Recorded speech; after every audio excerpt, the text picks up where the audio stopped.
So you spend so many years praying for a relationship like some people, some celebrities.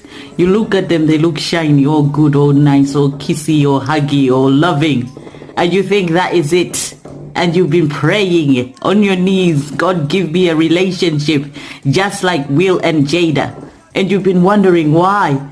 It's never working. Nothing is working for you. The love is not there. It just ain't doing it.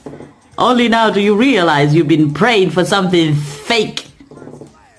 Fake relationships. All these years looking at them posing together, walking on the runways, walking on red carpets, posing and acting all happy. It was all fake. And you fell for it. Stop falling for things you don't understand.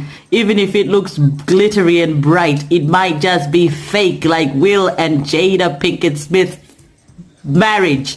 Fake.